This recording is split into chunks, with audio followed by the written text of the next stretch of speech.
Oh, oof. Made me feel a little dirty inside. Okay. Hi, Jules. Okay. All right, I'll get started in 3, 2, 1. Does that sound good? Sure. Yep. Here we go. 3, 2, and 1. This is Mick Montgomery from the Starting Zone podcast and Stormcast podcast, and you're listening to Azeroth Roundtable. It's awesome. It's so full of energy. It's High only downhill energy. from here. He's bringing the energy. I know. I gotta wake up. I'm glad I That have this Boston Mountain Market Dew. was a mistake. I'm all sleepy. Did you have the meatloaf? No, I had a chicken bowl of some I had kind. the turkey. Oh, turkey coma Ben. Jeez. Send Welcome him to- out. What, Ben? What were you gonna say? Were you gonna start the show? I was going to say, welcome to Azeroth Roundtable, episode 106. My name is Ben Baumhofer, and with me, as always, is John Jagger. How's it going, John? It's going great, Ben. I'm happy to be here on a Friday night recording a podcast with you, Woo. my good friend Ben. But it's not just us tonight. No. We have a special guest, Mick Montgomery. Welcome to the show. Finally, the Mick has come back to the round table. That's right, your favorite spell slinging, dragon slaying, gnome punting, totem dropping. Why won't Blizzard drop me a content patch? Baddest podcaster this side of Draenor. And if you don't like it, you can take your opinion. You can shine it up. Turn that son of a gun sideways and stick it straight up. Oh, forgot this is a family show. If you smell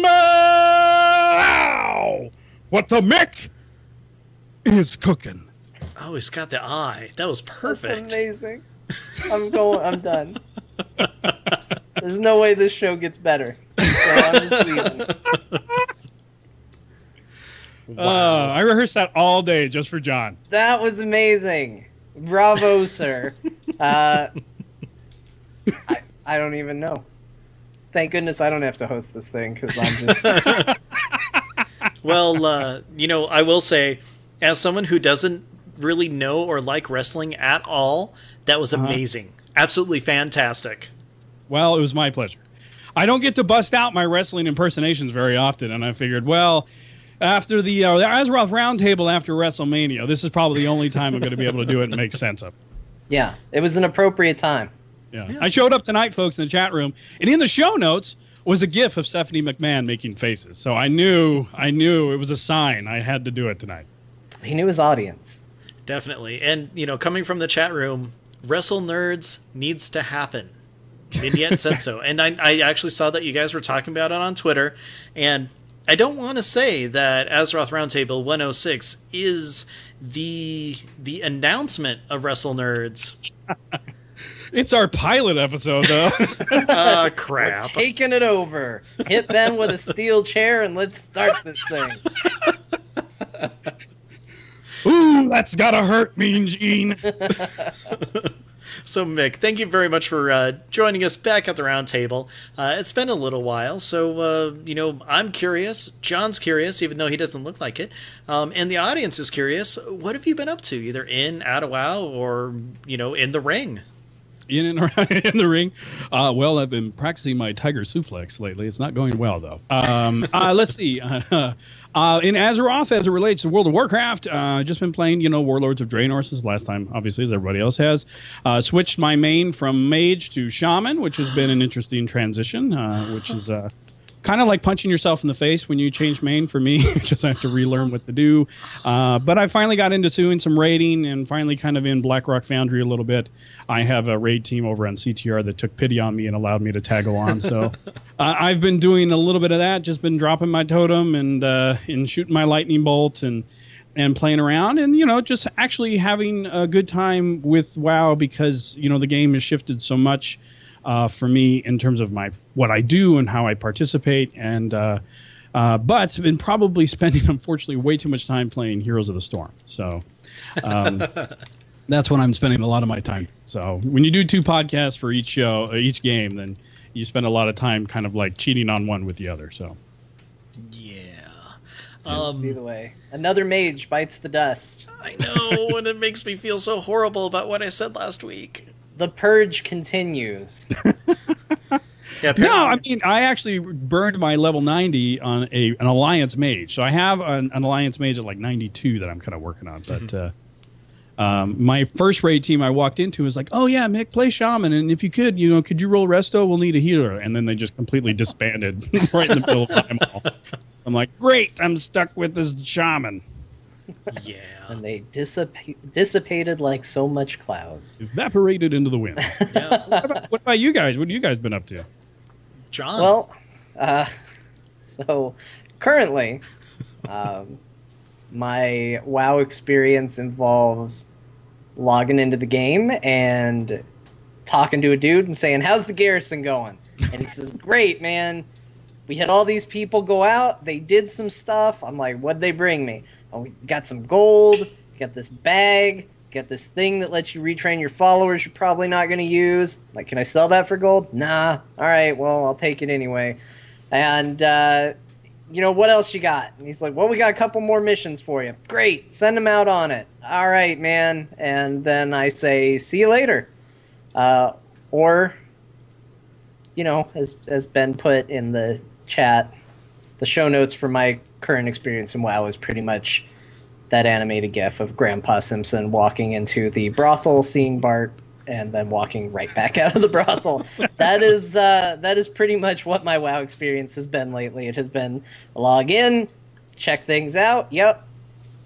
WoW is still a thing. It's still here. Here it is. And good night, everybody. So I have also been playing a lot of Heroes of the Storm.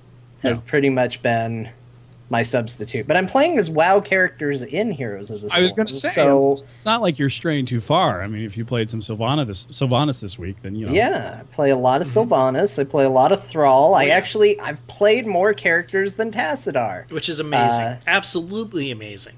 Like, don't get me wrong. I'm still a firm believer and member and torch carrying figurehead of the Church of Tassadar. But you're just exploring other religions right now. I'm trying to recruit some other people to maybe come in. and play Tassadar for you. So we have our grand glorious leader of Tassadar. He is great. He is all-knowing. Sometimes he's a robot. Yes.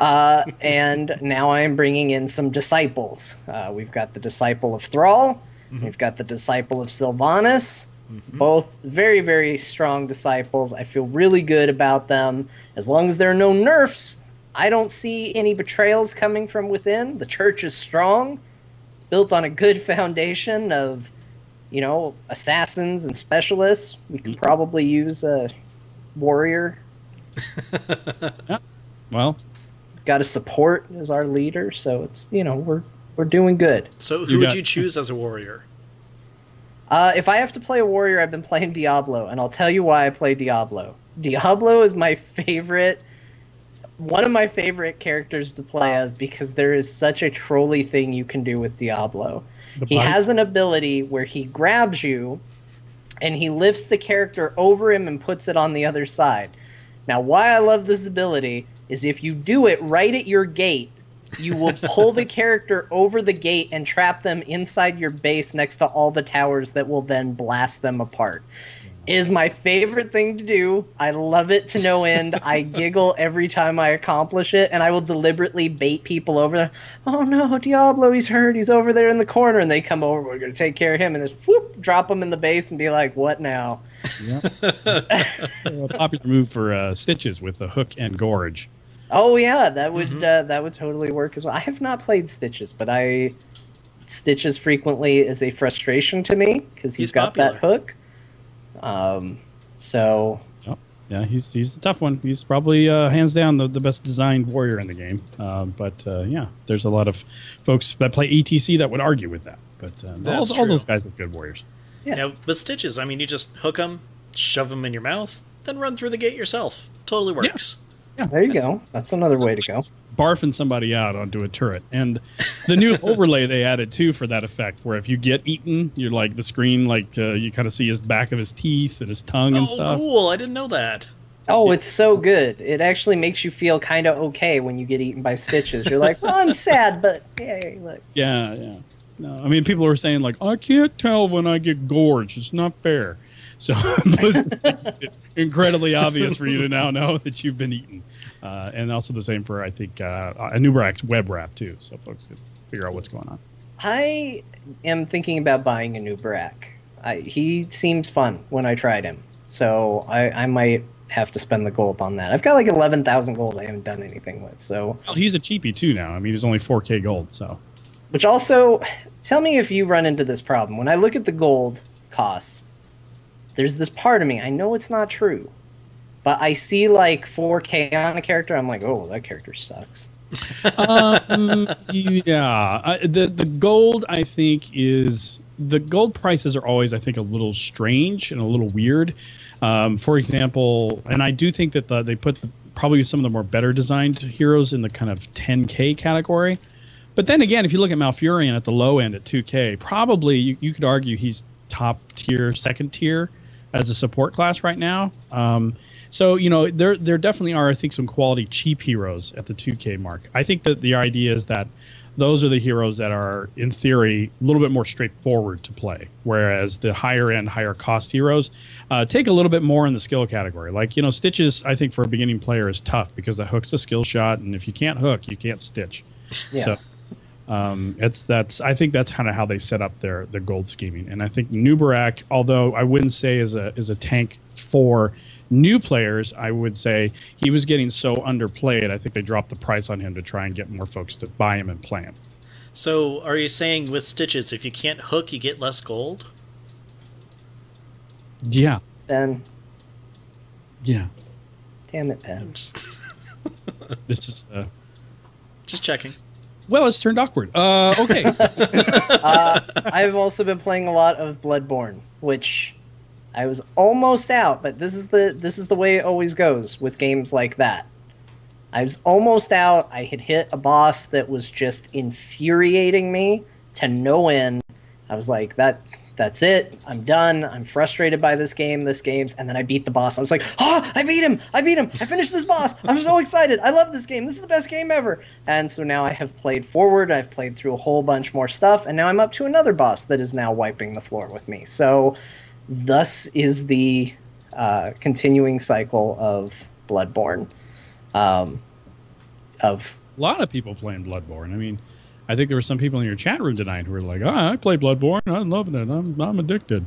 It's pretty good. It's a pretty good game. It's the thing I always say about those games is it's like going back to how it felt playing games when I was a kid, like with NES games, like not really understanding how everything worked. You know, you just go to the store, you grabbed a rental, you threw it in the machine. It didn't have an instruction book. You just sit down and you're like, all right, here, let's play this. And you died over and over again because you didn't understand how it worked. But maybe you had a good time, maybe you didn't. So that's kind of how I feel about it. And to the chat room who wants to know which boss, it was the father, I can't think of what his last name is, the guy you basically have to counter a bunch, and now I'm on the blood-starved beast, and that's what's killing me, which I thought was going to be a really easy boss, but it gets really angry when you nearly kill it, and turns out things get mad if you try to kill it. Well, don't give it any blood. No, he's blood-starved, and a beast. Yeah. You think that make him kind of lethargic. You, which is just real mean. So, anyway, that's what I've been playing. Ben, what have you been doing? Please tell me wow, so we can justify doing a podcast. Well, I've been playing a heck of a lot of Mass Effect, John. Oh, man. Dang it. Still going through Mass Effect 3, enjoying it. When we have our sit-down to talk about Mass Effect, I'll go a lot more in-depth. But suffice to say, at this point, I think 2 is my favorite, but I'm still enjoying 3 quite a bit. Moving forward, I've been playing some heroes. I actually got Muradin his first skin coloration change, so I'm pretty happy about that. That's what, like level 7, 6, 7, something like that. So when we play tonight, he's going to look slightly different. Oh, man, Hassadar, by the way. Ooh. What do you mean by evil Tassadar? You mean the Smasher skin, or you got the third color variation for normal Tassadar, where he's like all black and gray with red glowing eyes. Oh, I would like to see that. You should play as him tonight. It's pretty good. Cool. It's pretty good. But other than that, hey guys, I've been playing WoW. Fantastic. Whoa! Good for you. Way to toe the line. I know, kind of amazing like that. Good, at least one of us though does. I haven't done a whole ton in it, but I did actually raid on Sunday. We went into Blackrock Foundry, and last week you might have heard that I was kind of waffling back and forth on mage-ness and running as a mage and everything. And, well, I will say I'm still not the happiest with the class, but the scenery change into Blackrock Foundry has completely revitalized my want to actually play and raid.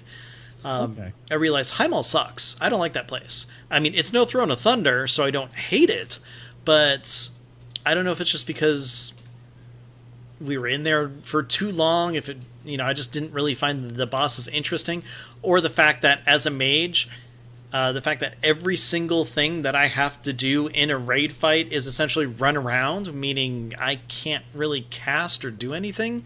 It just makes it kind of unfun. Well, you know what, though? Here's what can I just chime in on that? Of course. I feel like there is this, I've heard this from a lot of folks, and I'm playing a caster too. So, other than being able to hit a button that allows me to cast on the run for like 20 seconds every 4 minutes or some damn thing. I'm in the same boat where my DPS is in the toilet and all that good fun stuff. So I've just but I think that the change in the mentality is it's really not going to be much about meters so much anymore as it's about kind of, I almost feels like platforming, right? Like if you move around on the raid itself where you're supposed to be, and everybody does that in coordination and just stays consistent, the boss will go down. Do you know what I mean? Yeah. So I feel like the changes, especially now for casters, is kind of like, get good at not doing the thing you've done forever, and get good at staying out of the way of Oreo Gorger, and you're winning. Yeah, it's totally personal responsibility as opposed to playing your class. Right. Yeah, and I don't know. I think it's an interesting change. Because I guess as a caster you can love the fact of like you get to a patchwork fight and you can just blow that guy up and just sit there and mash your buttons and watch your DPS soar. But there's parts of me that have really liked some of the fights in Blackrock, especially like Hans and Franz. Oh yeah. I love that fight, and so I don't mind that when the meters come up at the end of the kill, and I look down and I go, oh man, I'm just right above the tanks. That's no good. There's a part of me that feels like, well, I didn't die though, so there we go. Yeah, I will totally agree with you though. Blackrock Foundry has been a lot more fun with the fights. Hans and Franz, you're right, absolutely love it. Let's see, last night in raid, we downed Hans and Franz like we did last week, but we also brought down Gruul, which, John, the pull before Gruul is actually harder than the pull for Gruul himself. Oh, good. So finally that we can make that joke again. Yes, I'm really happy about that. Actually, all of the trash before Gruul is harder than the pull for Gruul himself. I've heard the trash. Oh, it's horrible. Like, honestly, if you want to know a big reason why I don't really care about raiding anymore, and I'm not even kidding. As much as I like to talk about, I don't like trash and I hide from it and all of that, like doing the raid finder and seeing the level of trash that they put in there, I'm just like, ugh, it's just such a waste of time, and I just have no interest in it. Like, I think I've just lost a lot of patience for it, and I want to get in, I want to do the strategies for the boss fights and all of that, and I see that first room with the conveyor belts, and I'm just like, oh, I just want no part in this. Well, I can say that we wiped 3 times on the trash right before Gruul, and then one-shotted Gruul. Of course. Yeah, I thought you might like that. That is kind of a fight where it's like, can you move to the right or left every 2 minutes or so? Yeah, and see, that's good for you. Going back to what we were saying about Heimdall and personal responsibility and everything, I am perfectly fine with personal responsibility being put into it. And, I do find it engaging and fun. Like you said, Hans and Franz, it's a fun fight. There's a lot going on, but if you just kind of, stay calm and center yourself, you're fine. I mean, even as a mage, I'm fine. In the charts and meters and Ask Mr. Robot logs and everything popped up last night. I haven't even looked at them because I had so much fun last night. I don't care. Right. But go into, like, say, Tectus, when you've got, like, 20 things going on at once, that's not fun to me. If there's too much being thrown at you. Let's talk about how much that fight sucks. The difference, I think, between like a Hans and Franz and Tectus. Hans and Franz, I'm making a choice, I feel like, to survive versus maybe try and get a cast off on a particular spell, right? Yeah. So I'm trying to dodge the waffles. I'm trying to dodge the stampers. I'm having all that kind of fun, and I'm keeping up with it. Tectus is different. Tectus is like, let's put a bunch of crap in your way as a caster that you have to move around before you can do anything. Exactly. And that's the part that drove me nuts, was all the kind of rock canyons forming, and you're running around. Oh, now I got to run in a circle around the edge because I got the dot. That stuff I hate. That's the stuff that I feel is just it's an impediment. I like I don't mind having to dodge things that are trying to kill me, but just stupid speed bumps for the sake of speed bumps to me is ridiculous. Oh yeah, and especially things where, like, the last two bosses on Heimal, Imperator and what's his face caster dude. It's like you have to move every 3 seconds or 5 seconds or whatever it is. And again, it's like, okay, I'm starting to cast. I get one cast off. Okay, have to move. Now let's start it again. Okay, have to move. Oh, there's fire. Everybody run away. Have to move. I mean, it's just, it's not as much fun. And John, I know you play Melee. You have, a lot of deep-rooted resentment when, we kill something and then have to move on to something else because of the ramp-up time. As a Melee in Heimal, you've actually expressed to me that it's like, oh, it's kind of easy mode because you just stick on the boss and do your rotation and then that's it, right?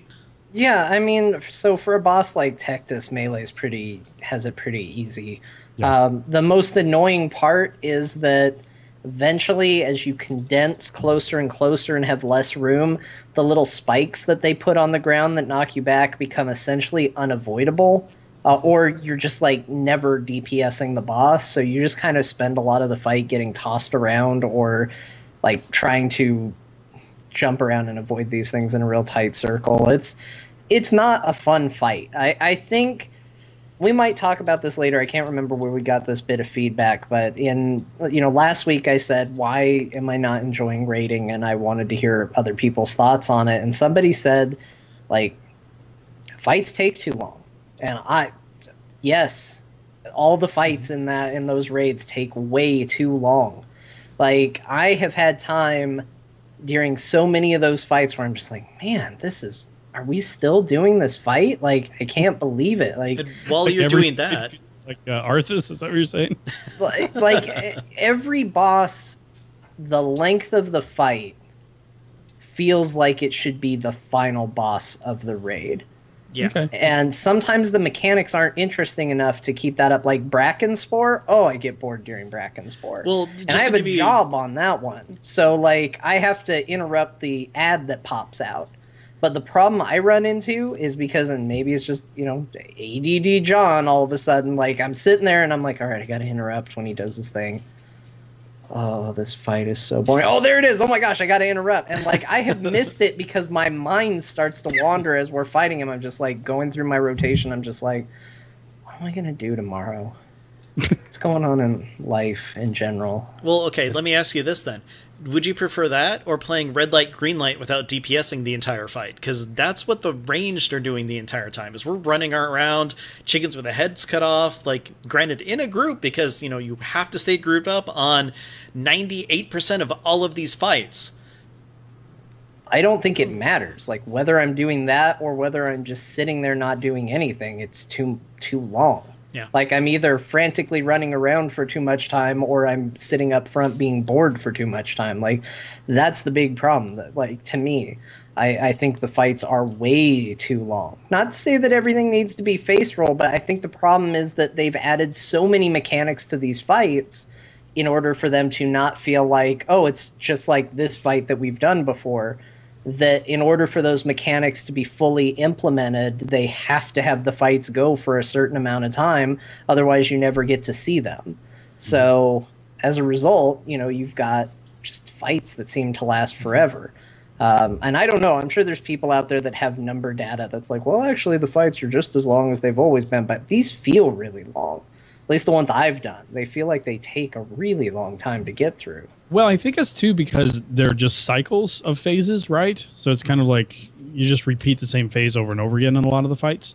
Right. It's, phase 1 has this mechanic to deal with, and phase 2 has this mechanic to deal with, and then phase 3 has this mechanic to deal with. So the fight doesn't feel like you have to mentally stay in the game. It's just rinse, repeat a lot for a lot of the fights. But what I'm kind of hearing is, hey, we'd like a couple of, good old-fashioned DPS races, DPS checks, shorter and less trash, and we'd be happy. Is that? I would definitely be happy with less trash. That would definitely make me a happy person. Now, would you be happy with like TOTC where there's absolutely no trash? That is John's favorite raid. I love that raid. I don't think the fights are very good, but man, what a fun time. Like, let's go in and kill some bosses. Sign me up. That sounds fantastic. One fight's 3 bosses in a row. Just bam, yes. bam. Yeah, that's fine. Oh my gosh. That was amazing. I love that instance. Well, give a raise to whoever came up with that idea at Blizzard. It was like, what if you just stand in the same area and we bring in bosses to you and you just do the boss fight? Right. Yes. Well, I'm okay with that. My question is, too, does the old idea that trash is supposed to introduce a mechanic that you'll then see in the boss so it can, quote-unquote, prepare you for that mechanic, does that work really for the majority of raiders now who are encountering the raids with video guides and full-on breakdowns, and the world firsters have gone in and kind of figured all this crap out for us? I mean, does that mechanic doesn't seem to hold water anymore, given the state of how much content about these fights is put up online? You don't need that preparatory run with trash. Actually, I'm perfectly fine with that. It's all of the other trash that they put in there as well that I have issues with. Because you'll have like your 1 or 2 mobs that kind of teach you one of the mechanics, and then maybe another 1 or 2 that do as well. But then you have like 4 or 5 extra groups that are just kind of there that it's a waste of time. I mean, granted, you want to have the raid instances feel alive, and I understand that, and that's cool. But just thinking about it, okay, so a lot of people, they love Wrath of the Lich King. A lot of people love ICC. I figure at this point, a lot of people are familiar enough with it so that you can kind of know where I'm going with this. So ICC is an incredibly long, raid. It's got 11 or 12 bosses and everything like that. Think about the amount of trash that's in there between each of the bosses. And there really isn't a whole lot. Okay, the first one going into Bone Storm Dude, yeah, there's a lot of trash there, but if you're careful about it, it's like, 3 pulls? And if you don't activate a trap, that's it. You go from there to Lady Death Whisper, there's 2 big groups and 2 spiders. Yeah. From there, you have another group, and then a dragon. At least that's the Horde side. I don't know about the Alliance side. I'm assuming something similar. But going from boss to boss in that, it felt alive and populated and everything, but there weren't these just huge hurdles to get by just to get to the next boss. Yeah, and I think Rose said it really well in the chat room. He says, as the player base has aged, I think our time has become more valuable. And so minutes spent on trash feels more wasted than in previous years. And that's totally true. When I was playing WoW every single day for hours on end because I was on summer vacation from school, sure, you can fill a raid with trash. I've got time for it. Now it's like, okay, well, I can sit down and I can think about raid night and say, okay, we raid for 2 hours and it's a progression night, so we're going to spend, X amount of time just on trash without even trying bosses, and then throw in wipes and stuff like that. And it's just like, that doesn't sound like a very good time if I could just, pop onto Heroes of the Storm and do a couple matches there instead, or go over and play this game and do this instead. It feels like I'm getting more for my time investment at that point, because now I am older and I am thinking about how I'm going to invest and spend that time. Yeah. Well, I think you bring up a good point, too, when you bring up a game like Heroes of the Storm or Hearthstone or Overwatch coming up. And, now in a world in which Blizzard will have 5 or 6 games in a few years that are going strong, Also, too, the less time that we spend in a raid, for example, the more time we can spend playing those other games. And Blizzard, spending money on those other free-to-play games that you have out. So I think it would be smarter on their part to deliver an experience that is challenging, but isn't 4 hours long. I mean, is that really the challenge at this point in gaming? Is that if I spend a whole bunch of hours on it, that's why it's hard? That just seems like a little far-fetched to me. I think it's just folks want to get in and spend an hour, maybe two, once a week, a lot of players, and get a raid in, and then that's all they need. Yeah, and to kind of emphasize that point, the first night that we went to BRF, we spent an hour on Imperator, what's his face, and then we went into BRF. It took us 45 minutes, our first time, to get to Gruul. And then we had, I think, 3 attempts on him in 15 minutes because, we were seeing the fight and learning it. That's an hour of time. 25% of it was actually worthwhile. The rest of it was just us beating our heads against stuff that was just kind of in the way to get to the thing that is actually worthwhile of doing. So, right. Yeah. Fun. Somebody mentioned Throne of Thunder, and if you're going to have a talk about terrible trash and horrible experiences between bosses, like that is the congratulations, Throne of Thunder. Here's your crown right now. You are the anti-Trial of the Crusader raid.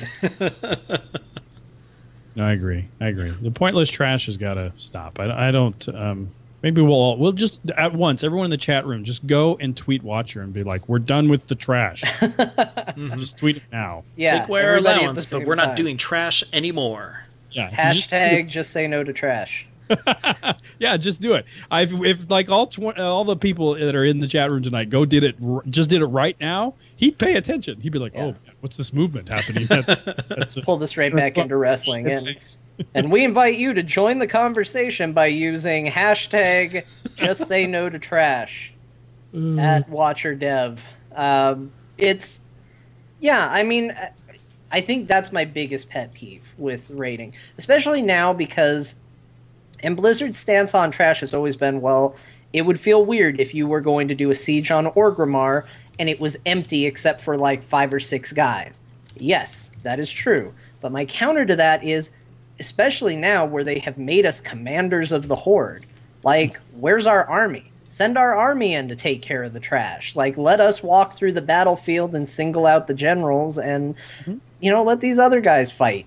I'll tell you what feels weird from a lore perspective, that 10 people went in and solved the Siege of Orgrimmar problem. Don't worry, guys, we got this. As opposed to an army. We got this. And what is up with the Horde having to fight more trash than the Alliance? Blizzard hates the Alliance. Yeah, Ben. Everybody knows that. They wanted them to miss out on all that fun trash. Oh, that's right. But you know what, John, we got that one cloak to drop probably like 40 times in the year that we raided Siege of Orgrimmar. Yeah. I totally just copied the chat room was nice enough to make it even easier. They pasted at WatcherDev hashtag take out the trash. So I have tweeted it. It has been done. Let's all just go ahead. All right, we've got multiple hashtags going. Thanks, Nate. You totally messed it up. Now there's multiple hashtags. We're in trouble. Poor Nate. So, you know what? Okay, anyway. So the official hashtag, which is going to be the title of this episode, is hashtag just say no to trash. But I, as a representative of the show, just did take out the trash. Well, which do you want? The one that I used. Okay. Because I don't want to be wrong. Right now. Hold on, let me change the template here. Poor Watcher Dev. He's just about to get a bunch of tweets. Trash. It's just like, where did this come from? Yeah, you got dinner. It's like, blink, blink, blink, blink, blink, blink. He's like, oh my God, what's going on with my phone? Well, apparently Brian Halinka did listen to our Heroes of the Storm PvP episode. So now if Watcher could listen to this, we'll see what happens. That's the case. You guys created a bit of a poop storm on that one. Holy cow. Yeah. Well, let's see if we get invited to BlizzCon and everything again. Nope. Nope. May I have a press? Don't even think about it. Don't even ask. Okay, all right. I tried last year. You said maybe. Hi, Blizzard. They just start shaking their heads. So that Overwatch beta is coming soon, right? For some, yes. Perfect. Well, you know what? Let's wrap that up and go ahead and take a quick look at the news. News. Yay! It's news. Yay. I feel bad because I halted that conversation, but we're gonna get back into it a little later, which is the best part. So, yay! We'll be back. Yeah. First and foremost, heirloom item level changes. John, not playing much. Mick, kind of leveling, have a mage at 92. How are you guys feeling about that? I'll jump in. It's going to be a long time before I give a crap about heirloom. I fortunately, I have time to basically for this expansion. I think play and work maybe one main and one alt. And it'll be a real stretch for me to get that second alt up to 100. So for me, I think it's great. I think it's great that they're doing it, and it's fine. But at the same point, it's not something that I'm going to take advantage of.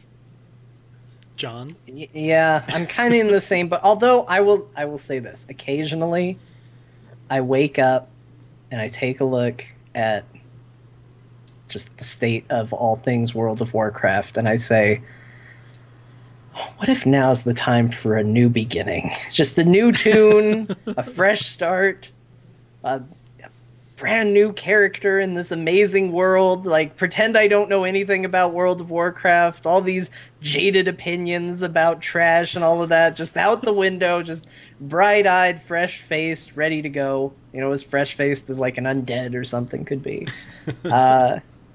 And I'm like, yeah, that would be magical. But I never actually do it. So I don't know. I think it's fine. But I just don't think that... I don't think I'm going to benefit from this anytime soon. Chat room, I think, wants you to try a mage. I have a level 91 mage, I think. Yeah, John has made and deleted more mages than most people have characters. Fun fact, mage was the third class I played, I believe. I think I made a druid, then a hunter, then a mage. In a relatively short amount of time, mage was the first class I stuck with for a while. I played from 1 to 20. Yes, there was a point in time where getting to level 20 felt like an accomplishment, people, before you go, you barely played a mage. That was a cool thing. I was like, yeah, I'm level 20. Check it out. Well, John, when you actually do go in and, you start from scratch and get your heirlooms and everything, let me tell you about the trash and dungeons. No, these are my new tunes, man. They don't need to worry about trash and things like that. They're going to discover on their own.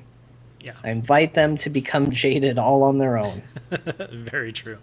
But there is an item level increase. So at level 90, they're 463, but it bumps all the way up to once they're level 100, they're 605. So in some places, there's a kind of a big significant jump. And I'm pretty happy with that because I actually dropped 10,000 gold on all of my leather pieces so that my monk could have that XP boost, as well as my druid and my rogue. I haven't played them since, but as soon as I, right-clicked and... when you get there. What was that? I said, but there's heirlooms waiting for them when you get there. Well, no, they're actually equipped and wearing them now, so that's a plus. And transmog too, so my mind's in the right place. But as soon as I put on those heirloom weapon or gear and everything like that, my item level dropped by 10, 20 points or something because I had taken my monk kind of through LFR a whole bunch. She actually has the legendary cloak, so I'm kind of like, kind of made me sad. So when I go and level, I'm going to downgrade my gear to get an XP boost, and then when I'm doing other stuff, put the other gear back on. It just doesn't make sense. So any sort of boost in item level, I'm perfectly fine and happy with that. Mm-hmm. Yep. Other news, Gorehowl has been forged. Finally, because what we didn't have enough of was Gorehowls running around. Yes. Well, Draenor has at least 2. Yeah.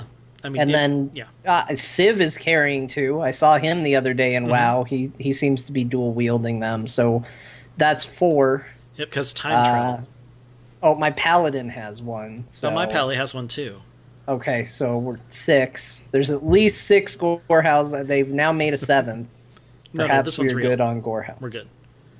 But no, there's a video up that was tweeted out today. I'll have it in the show notes, and it is really cool.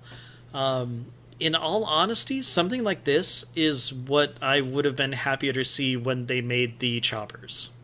That's what I said today. Really? I said the exact same thing. I said, this is so much more in line with what Azeroth choppers should have been. Mm-hmm. Yeah. The video actually shows them making Gorehowl. Huh. What do you know? A video about making Gorehowl. You would want to see them actually make it. Weird, right? Yeah, that's some sort of weird fake drama they stir up. But I think it was... Have you guys actually ever seen Tony Swatton's other show? Mm-hmm. Man at Arms? Love have it. You seen it, John? Yes, I have. Well, that's a terrific show in and of itself. So it's almost a no-brainer that Blizzard would contact him and say, hey, can we do that show, but with our stuff? Mm-hmm. And I dare say, I've watched all the Man-at-Arms episodes, and with the exception of a few pieces that he made for that show, I would say the Gorehowl is one of the best weapons he's made, one of these kind of replica weapons that he's kind of conjured up.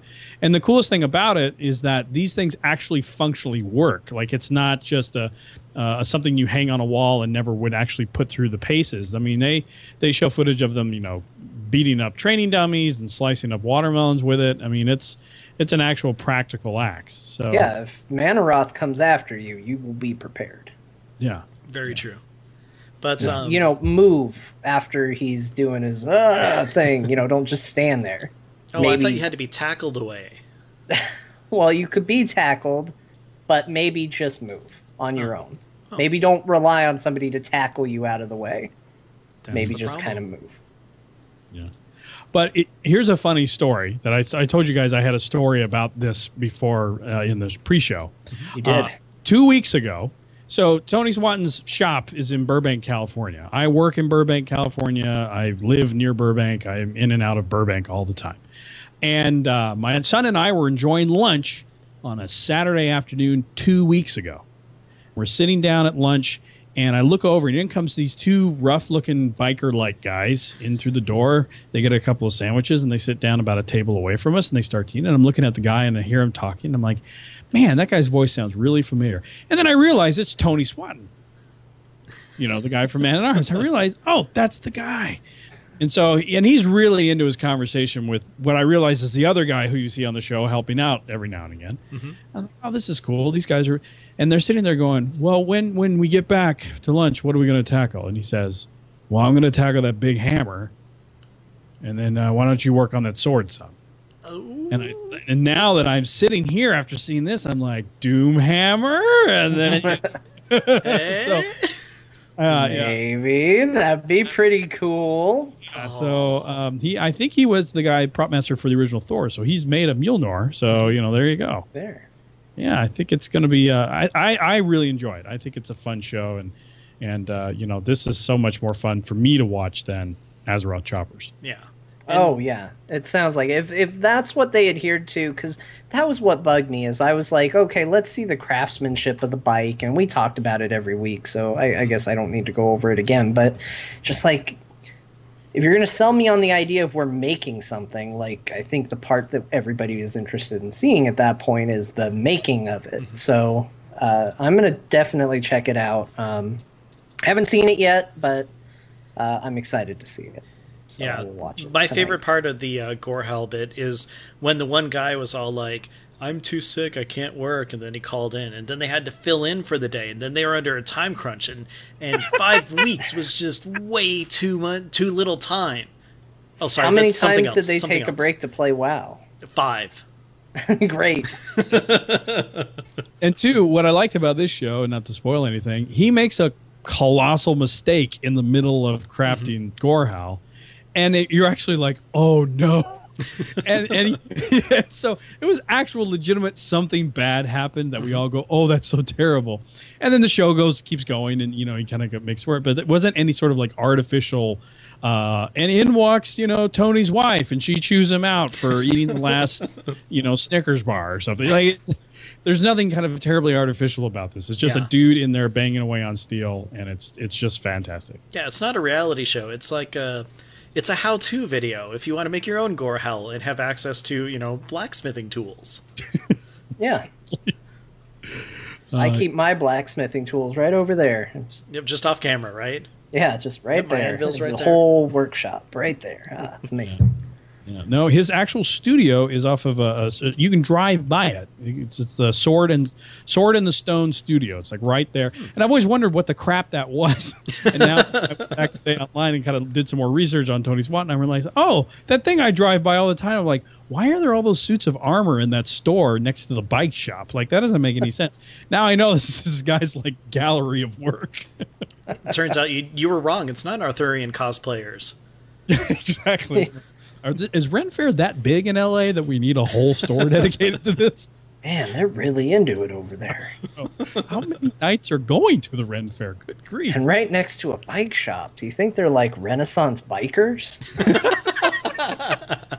Could you imagine if that was a thing? Like, how cool would that be if you mix like knights and bikers? It's a jumpy tournament. That is the post-apocalyptic movie that I would watch. Oh my gosh, it would be so good. You just hear them pull up, and then they get there, and they just like lift up their little knight face guard, and they just get off, and everything's clinking because they're all in a full suit of armor. They get off the bike. They got like the long beards and mustaches and everything. Big beards that just pour out of the bottom, like sections of the armor's ripped off so they can show their sweet tats. Like, it'd be so cool. Like little doors open up. It's like, hey, check out this. This is Love Bomb.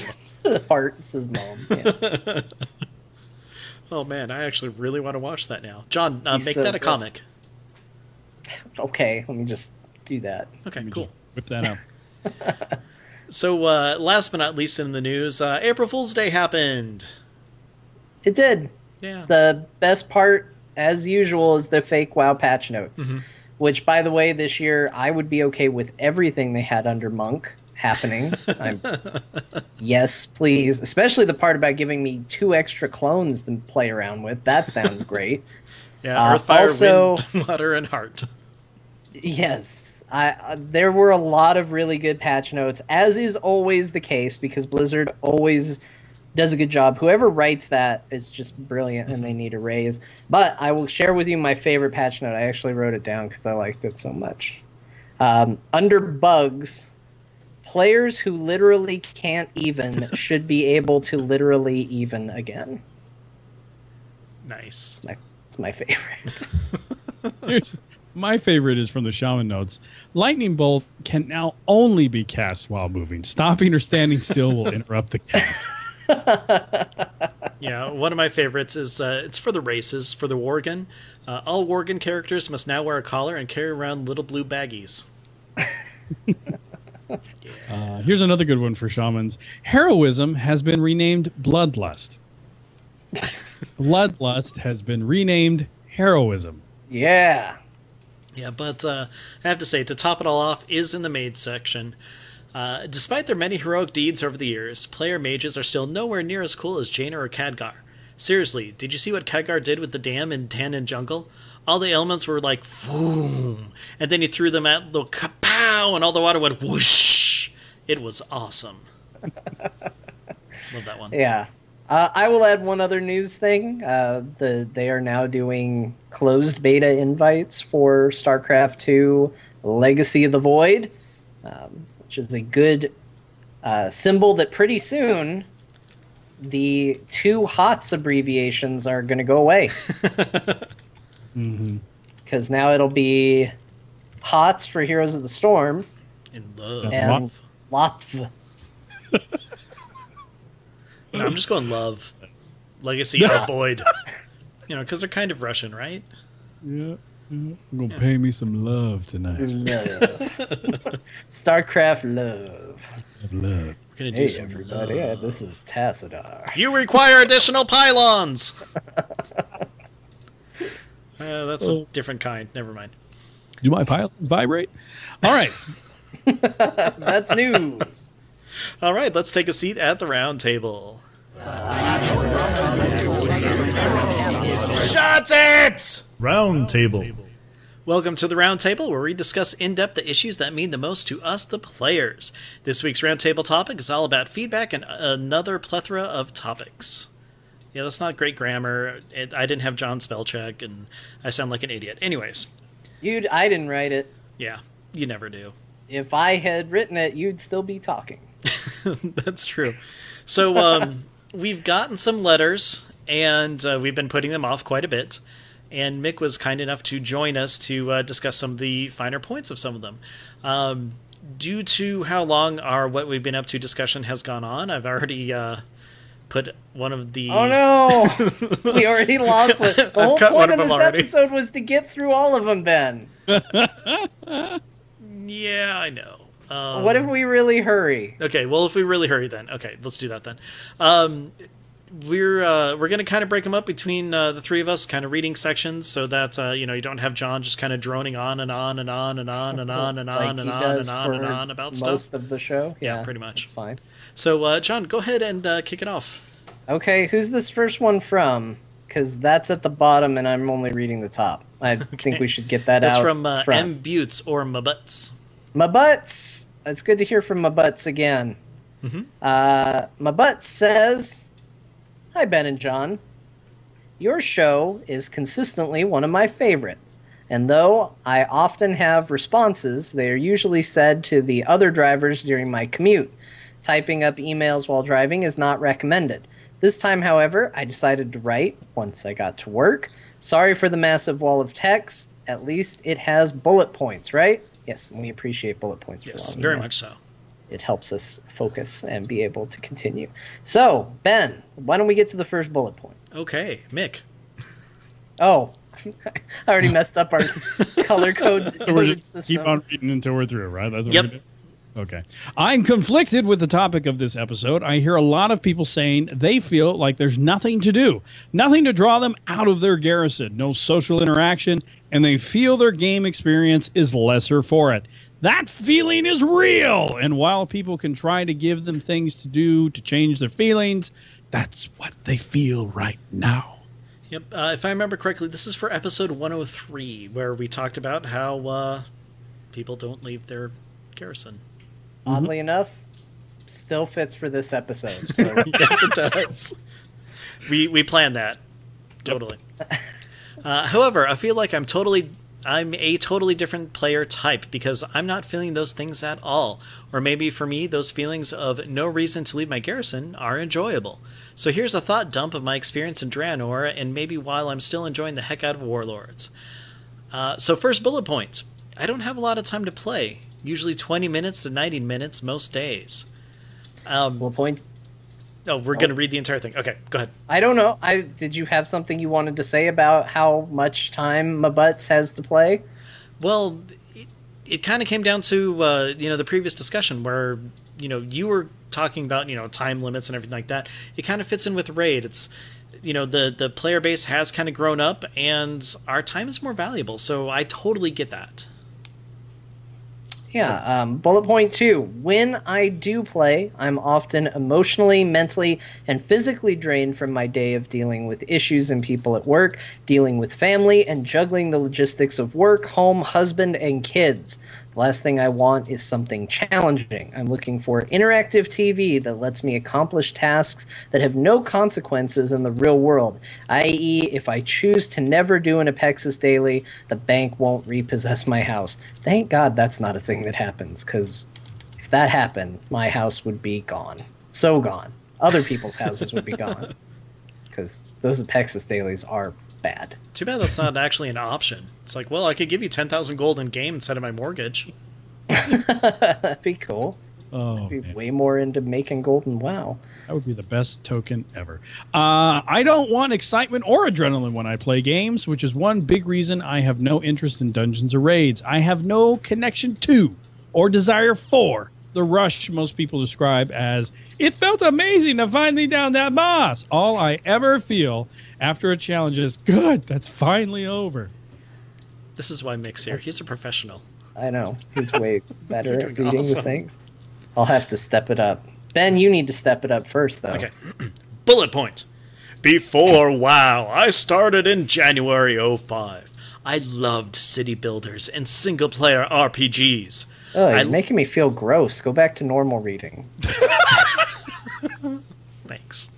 I like to say I'm an antisocial player, but I actually want to play entirely solo, but be able to participate in lively, inconsequential chat.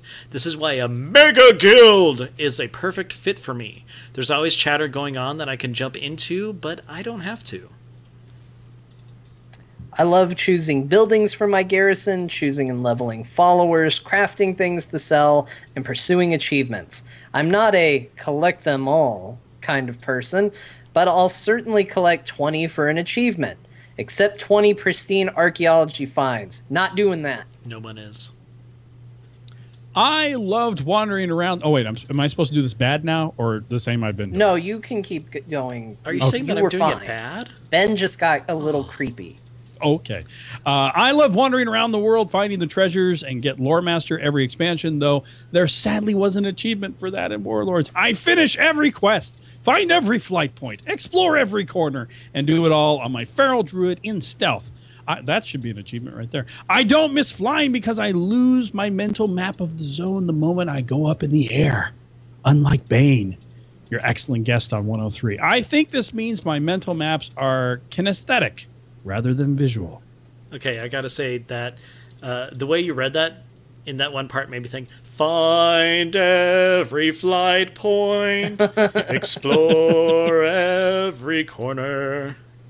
That was just your performance entirely. It inspired me. Well, I'm glad to hear that. I'm glad to hear that, Ben. I feel bad because I apparently forgot that we had Bane on as a guest because she said, unlike Bane, and I spent the rest of that paragraph being like, what does this have to do with the Dark Knight? Oh, jeez. I remember Bane. Don't want to do pet battles. Bullet point. I still have achievements I haven't done, like Draenor Pet Tamer, the photography one, and collecting the music scrolls, though I don't usually play with sound on, and I wouldn't replace my garrison's music anyway. So there's plenty to get me out in the world if I want it. At some point, I will want to get out and stretch my digital legs, so I'll pick up one or more of these and go do them. I like the idea of collecting the music scrolls, but never having your music on, so being like, yay, I got them. Oh, I totally But you do that never too. actually hear them. It's like buying that watercolor painting set. You know, I'm going to get really serious about painting, I think. People come over, they're just like, oh, you got a new canvas up. No, it's the same one. Yep, working on it. It's a work in progress. Right now, it's a man in the snow. I don't have the brushes that I think I need. So I think I'm going to go back to Michael's, and then maybe I'll start it after that. Man, in the snow. Oh, man. Why is that making me laugh so hard? Because I'm a funny guy. Yep. Oh, man.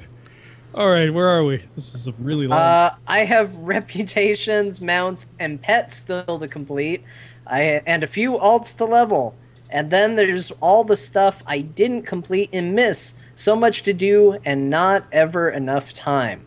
One huge barrier to me completing older content, running dungeons and raids for pets, mounts, transmogs, legendaries, etc., is that it feels like a huge time sink to leave Draenor and go to the entrance for those instances. Even if it's only 10 minutes. It's 10 minutes! I need to be actively playing, portaling, flying, riding, looking for an instance swirly. It's so much easier in Draenor. All I have to do is tell my garrison flightmaster to take me somewhere, during which time I can step away and do laundry, chat with my husband, check on a kid, watch a video. Then when I've landed, I can stealth to whatever my ultimate destination is and kill/investigate only the exact thing I'm looking for. I don't particularly enjoy combat, so I avoid it whenever possible. I don't want it removed, however, because the world needs some level of danger. Do I wish garrisons had more customization? Yes. Do I wish crafting was more collecting driven and less cooldown driven? Yes. Do I wish random reroll items could be banished to the 9th layer of hell? Yes, and I totally agree. Am I perfectly content with what Blizzard has delivered so far in Warlords? Yes. Do I wish there were fewer orcs? Yes, but I play Alliance exclusively, so I mainly just kill them in 1 to 5 globals, so whatever. I'm enjoying Warlords as much as I've enjoyed any expansion, and more so than Wrath. I never want to look at an undead ever. Worst expansion. I'm happy whatever Blizzard provides, but they seem to have designed this expansion particular for me. That would be a smiley face if Google Docs had the same font that you used to send the email with. Instead it's a J. Yeah, it's a J. From Mabuts or Celera, Night Elf Feral Druid from CTR Airy Peak. Now, you bring up a lot of really good points. And one really bad one. I know where you're going with that, so we'll get to that in a minute, John. Everything that you've brought up, you're right. It is absolutely perfect for your playstyle. And for that, I'm really happy for you. That's fantastic that you're able to get everything out of the game that you want. I, however, cannot right now. One quick word about going to the different raid swirlies. Get a mage makes travel time a lot faster. But I don't know. There's a couple things in here that I just want to kind of point out that I agree with totally. And I'm trying to figure out where they are. Does anybody have anything to say while I'm looking for them? You know what? You were absolutely right. You started this off. Everybody's valid with their feelings and how they feel, and it's all good, except for one part. You had me all the way until you were like, Wrath is the worst expansion. What? Yeah. Look, there are some things that are opinions, and there are some things that are just facts. And I will listen to an opinion that Wrath is not the best expansion, but I will not condone an opinion that says it is the worst expansion.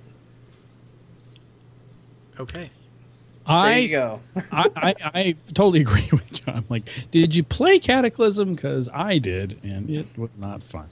I think that with her email here, I'm assuming it's a her, I think that I feel like Blizzard designed this particular expansion to work for this actual player. I really do. I feel like for a player who is in this boat, who wanted a very casual way to get in, feel accomplished, do some kind of everyday stuff, they just want to kind of escape to a little fantasy world for a little while in their day, then I think that Warlords of Draenor is a perfect match for that. I really do. I think there are, for some other players, other perfect matches in the expansion as well. And I believe that this is the type of player that they wanted to really try and hold on to and keep subscribed to the game and not drop out because there's quote-unquote nothing for this player. Because I actually believe there are a lot of these types of players out there. Oh, definitely. I think so, too. And I think, to go back, like, all kidding about expansion favoritism aside, I think what she's saying, I very much agree with the core of. Like, and it's interesting going back to the topic, because I was talking about, there's no real good reason to leave the garrison. All I'm doing is staying in the garrison. That was one of the big things. She and I want the same things, but what she sees as positive, I see as negative, maybe because I'm a horrible person. You are. But regardless of that, I do think that I want something where I log in and there's something that I can go and do and I can accomplish it and I can feel accomplished for what I've done. And I feel like, I didn't go through and play all of the World of Warcraft, but whatever I did, I was like, yeah, I played WoW. It felt good. I did this thing. That was a rewarding experience to go and do. And I think there are some things like that. When I was going and collecting those musical bits for the garrison, I felt really good about that. I was like, oh yeah, this is fun. This is a good reminder to go into this dungeon that I haven't been in a while. If I want to put on Eye of the Tiger and run Zul'Gurub to try and get a tiger mount, that feels like an accomplishment. Well, it'll feel more like an accomplishment if it actually works and I get the tiger. But until then, it's still something to do.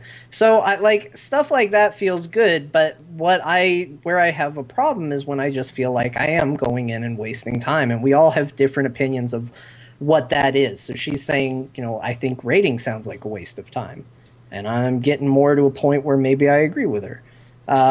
But it does sound like this expansion was very much oriented for her. I don't like my garrison, so I mean, I do and I don't, but so anything that they can do to make going somewhere else more interesting sounds like a good idea to me as far as content to add. Mm-hmm. Well, I'm not going to pick out little bits. The easiest thing to say is that, in a sense, I'm kind of playing exactly how she is, except for raiding now. Of course, when we were in Highmall, I totally agree with you in the whole, oh, it's finally over kind of thing. Like, here's the thing. We have a great raid team. I love our raid team, and they're fun to be with. But even though I'm having fun with the people I'm with, it doesn't mean that what we're actually doing is what I want to do. If that makes sense. Like, you guys follow me?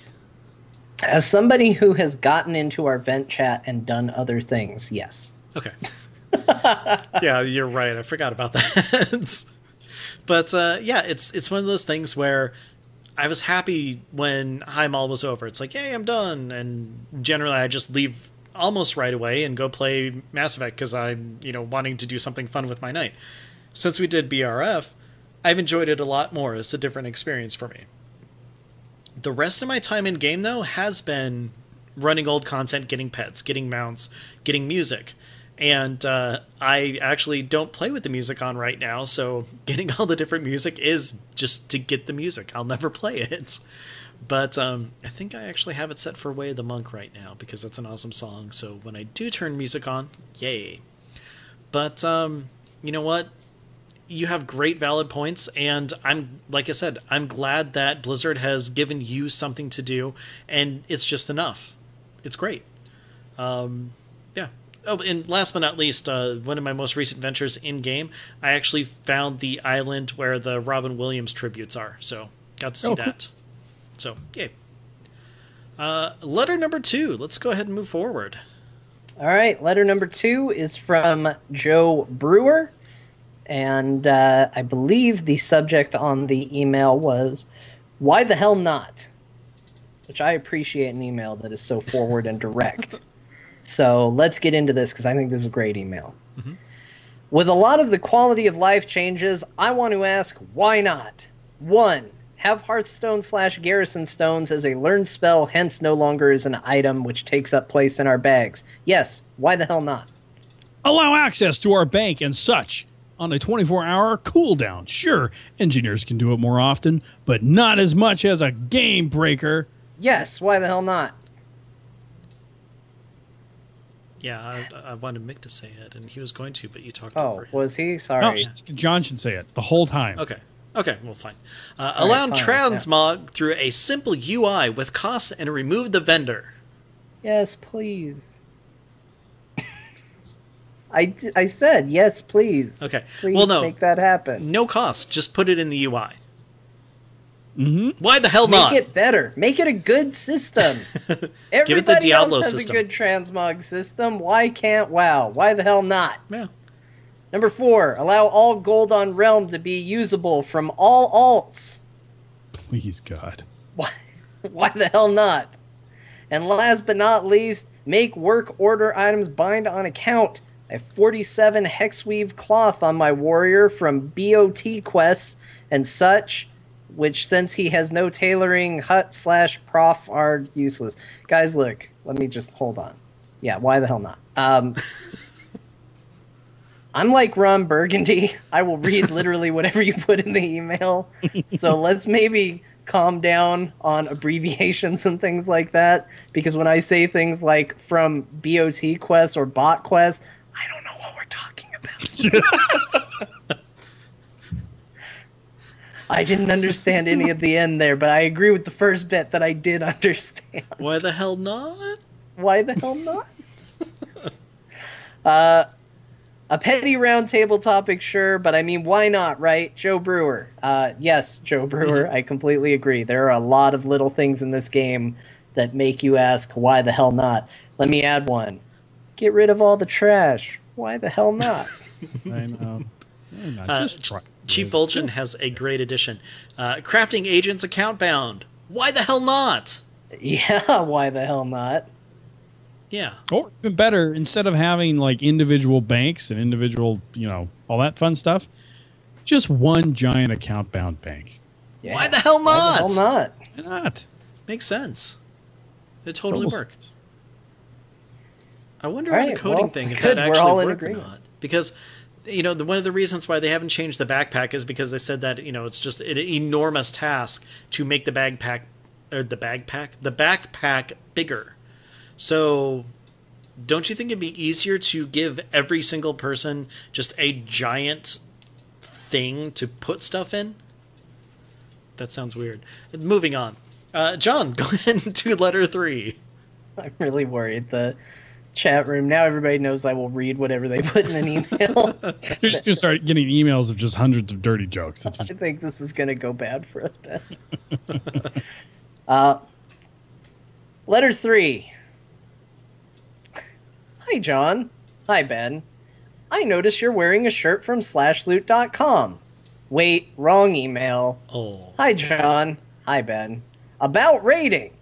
I think everyone would say their biggest rating OMG moment is Lich King. It was hard. It was work. It was a story we had been excited for years, and overcoming each phase in the dance was an achievement that only made me want to master the next part and kick some booty. Those Warlord story videos were a good start to making these guys interesting and memorable from each other, but there is little in the game to make me care. Even Khadgar isn't interested. The Khadgar fight was bland, rinse, repeat that gets routine fast, especially as it is the first boss. Oh, Kargath, not Khadgar. We didn't fight Khadgar. Let me rewind that. Apparently, I won't read literally what's in the email. Apparently, I will. Actually, that is in the email. Oh, is it? Yeah, they put in Khadgar and then swapped it out to Kargath. Okay. Yeah. Even Khadgar isn't interested. The Kargath fight. There you go. Was a bland, rinse, repeat that gets routine fast, especially as it is the first boss we see. The Foundry has some interesting fights like Hans and Franz or Operator Thogar, but in an environment we already spent years in Orgrimmar. There was no gunship or Old War siege tank battle or anything to make Heimal very interesting. I think the classes themselves may be less interesting to play. Little things like, I can no longer cast on the move. My rotation is not particularly exciting.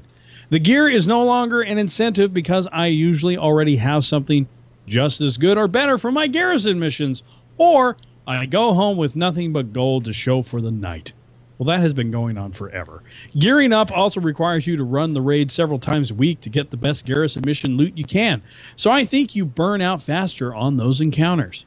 We've even fought these guys before and fought in Draenor before, back in Burning Crusade. Even the new gear is reminiscent of that old gear. If not for the people on my raid team, I'm not sure how I'd show up for raid night either. Your raid team couldn't get much cooler without Ian Hazakostas or Chris Metzen pugging in with you, so maybe you can vary your raids and do crazy stuff like Kargath Naked Run. Good luck, Diceman. I hope that's how you say that. Every raid night is a naked run. That'd be interesting, because I think we die faster. Mm-hmm. Yeah. So, okay, last episode, John asked for reasons why he doesn't like to raid. So I got to start off. John, are these correct reasons on why you don't like to raid? I mean, I think it's a part of it. I certainly don't feel like these raids have been the most interesting, and I'm not sure, again, like it comes down to, I'm not entirely sure why that is. I'm not sure. It's like gotten to the point where I can't even tell if it's a good fight anymore. Like you'll watch those Fat Boss videos and occasionally they'll say like, this is a really good fight.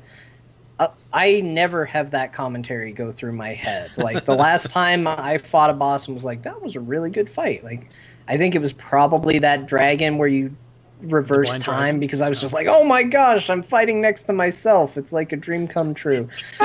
But I don't know if I've ever just been like, wow, this fight is really awesome.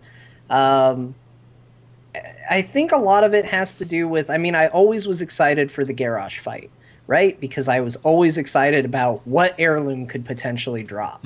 I think that would be a cool lesson for Blizzard to take away, like maybe find some way to put some sort of loot, whether it's an heirloom, whether it's a special item, whether it's something that's purely cosmetic, whatever it might be, but something that can drop from bosses that people can actually really get excited for.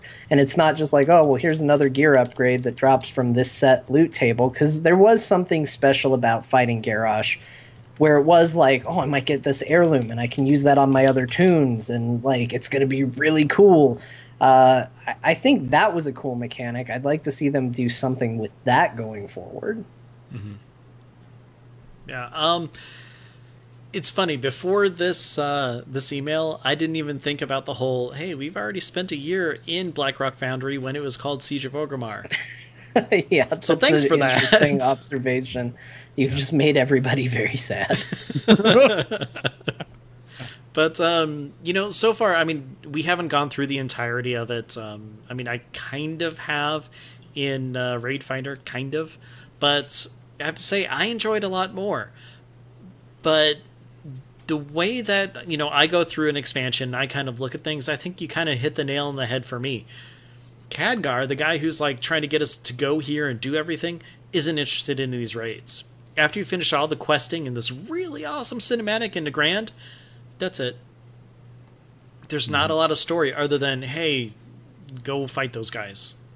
And giving it more, you know, appeal in that sense, I think could actually lead a lot more people either into it to see more of the story aspect of it, or at least, you know, make us feel better about actually doing the raid. When you are going in and trying to get to the Lich King, I mean, you're fighting the Lich King. It's the end of the expansion. And I'm not even saying that, like, you know, it has to be the final raid of the expansion in order for it to be exciting, but give us some sort of purpose in there at this point. I mean, someone in the chat room said that the first raids in Mist weren't all that great. I kind of agree. I mean, I really like Toes. Mogish on Vaults was okay, but no real reason. Heart of Fear, F that place. Throne of Thunder, F that place. Siege of Orgrimmar, really good. But I'm having a hard time trying to figure out if it's because of the team I was on, which, you know, very well could be. I think it is. I really want to venture to say that I think that most of the time, I think the majority of what makes people's raid experience great is the people that they raid with. That's to me the honest to God truth. And that's why I do think some of these fights in Blackrock are good fights, because I'm with a team of people I don't know any of these people. I'm just started with them. And even I am having a good time going, wow, that was a good fight right there. That was a well-designed encounter. And I haven't said that in, you know, a long time, I feel like. So I think it's a double-edged sword, though, with the community, because if the community that you're playing in starts to also get a little worn out, gets a little bit tired of raiding, you kind of start to get tired of raiding too. You know what I mean? Yeah. So it's great when everybody's excited and everybody's energized. And I do think that story contributes a lot to that. If everyone wants to kill Garrosh in your raid team and everybody wants to see him dead, it's going to make it a lot more fun. But if everyone in your raid team is going in with like a meh mentality, then it's not fun for really anybody at that point. I think you bring up two really good points, and especially one because I'm going to tie it into wrestling. So great. Yay. Yeah, Ben will really like this analogy. I think part of the problem is, to tie it into wrestling, these early raids are kind of like the crappy pay-per-views that they do, where there's nothing interesting about it. Like, you can tell even they're not excited about it. They're like, well, we've committed to doing one this month, so I don't know, I guess guys are going to fight each other. But then the last raid of the expansion is like your WrestleMania. You've got, here's where all the story goes, here's where we pull out all the stops, here's where we make everything interesting and everything's going to be good, and this is where the story's going to complete, and we're going to move into the next thing, and you could not be more hyped for it. And that's what they put in the last one, but all the others as a result feel kind of just like, I don't know. I guess we went there, we fought a warlord. It was whatever. So I do think that they could probably come up with a way to make it more compelling on those kind of lesser ones, to try and get people excited for it. And to tie into that point, I also think that that's a big reason why I haven't been raiding as much, because I don't want to be the guy that doesn't want to be there when we're raiding, because the mood can catch very easily. If you're showing up and you're going, I just don't feel like doing this, but I have to do this, so I'm going to go ahead and just do this. And that's your attitude going in. Like, that attitude's infectious. Like, that will catch to your raid team. The other members will feel that way. And next thing you know, you've got a whole bunch of people that don't want to be there and maybe don't even know why. So I would say, personal advice to anybody out there, if you're feeling fatigued with raiding, don't feel bad. Take a break, step away, find something else and do something else, and come back when you can be happy and excited about it. Yeah, and exactly, I think to reiterate what you're saying, when you're happy and excited about it, because I've raided with a few people that did exactly the thing you're talking about, where they just kept showing up, they kept, bitching and complaining in the raid, like, oh, Blizzard, why are you doing this again? Oh, I didn't get any drops this week. Blah, blah, blah, blah. To the point where, my raid leader started to get emails and, tweets, DMs like, hey, you got to do something about so-and-so. He's really bringing us down. And then that person kind of took a break, and then they came back, and who do we get? The same guy that was there, 2 months before, complaining. And it was like, here we go again. So I think these things you have to do when you're excited to do them. And when you want to do them having fun, then they are fun. But when they feel like a chore and they're not engaging, I think that's when it's okay to take a break, because the game will always be there, for you to come back and have a good time. Well, yeah. I'm trying to do something, Ben, like you might be in your situation. You're trying to preserve a great little community, and you're just trying to maybe get through a bad stretch. Yeah, that could be it, because it's hard for me to really nail it down, because, like I said, BRF, I had a blast. I really enjoyed it. That first raid night didn't go too well. When we actually committed to going to BRF and only that, I enjoyed it. We've had 2 raid nights where it's like, woohoo, this is great. We're not going in on Sunday because it's Easter, but next week when we go back in, I'm looking forward to it. I actually want to go back in there, work on progression and stuff like that. I don't know if it's just the fact that we were in Heimal for a while because it's Heimal, or if it's just because it is Heimal, or because I'm still having that issue with playing the mage. But whatever it is, when we went into BRF, way more fun. So I don't know. Well, you know what? Actually, the last 2 times we were in BRF, John wasn't there, and if he's the negative aspect, him not being there actually had me having more fun. So, you know what? That's it. You're welcome, raid team. I'm helping you out. No, in all seriousness, John, I think you might like BRF a little bit more. Yeah, I really do. I mean, just Hans and Franz alone. Yeah, yeah. I really hated that fight in LFR.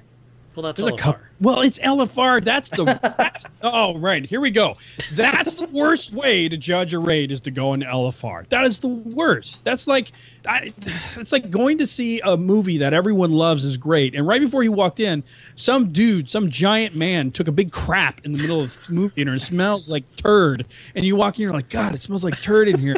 Oh, I gotta try and sit through this movie just because everyone says it's great, but oh, God, it smells like turd in here, and that's what it's like going into LFR and judging a raid by LFR, because LFR smells and it tastes and it looks and it feels and it sounds like turd. So that's what happened with Star Wars Episode 1. Exactly. That was the best. Not the analogy I expected, but the analogy I wanted. I didn't know I wanted it, but there it is. I like it. It is the single worst thing that Blizzard has ever done, is introduce looking for raid. The single worst thing they have done. I will actually agree. I will say this though. Like, here's my caveat on LFR is awful and should die in a fire. LFR was the best thing that happened to Cataclysm. A horrible expansion that should go die in a fire was saved by LFR, which was awesome at the time because it was a way to get into something if you hated everything else about the expansion. So it was good that time. Then they went into Mist. They came up with this idea of flex mode rating. They redid the structure. They did all of that, and they made LFR a thing that didn't need to be anymore. And now LFR is the worst thing ever. So I would say that LFR definitely needs to go away. There is an element, though, and we kind of touched on it earlier, that LFR's existence is also kind of poisoning the rating well. For that reason that we just mentioned, and for the reason of a lot of people, especially for legendary quest purposes, are doing the content twice. So each week they're doing the same raid encounters 2 times, and that is going to push you to burnout far quicker. So I think that's another way that it's killing it. To me, it's always been this argument of, at least this is me, I'm a player that rarely, if I play a video game that has different modes of difficulty, so it's got like easy mode and medium mode and hard mode, I'm rarely the guy that when I play through the video game once, if I choose to play it on easy, do I go, yeah, I'd like a bigger challenge, I'll go to medium. And I don't do that. I'm just like, well, I saw the game. It was okay. I don't really feel like I need, unless it's incredibly compelling, then I'll maybe step up and do the next round. Like I did that with Diablo, and that was probably the only game I've ever done that with. So LFR is that. It's easy mode rating. And when you give someone the opportunity to do something easy and they're successful, what is the motivation for them to go do it harder? Not a lot of folks do want to do that. Okay. Unless they have some sort of identity as I'm a normal heroic raider, and I must do this every single time a raid tier comes out. Okay, that part is horrible. I agree with both of your points completely. Except, I will say that LFR needs to be in the game because it's giving those people a chance to actually see the raid.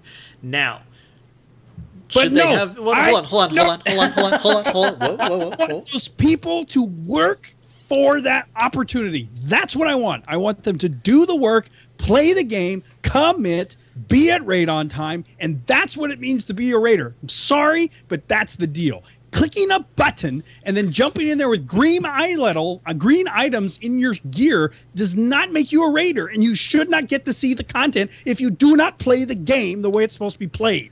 I never said that LFR raiders were raiders. I never said that, and I will never say that. If that is the sole way that you play the game, it is a version of the game that they get to play.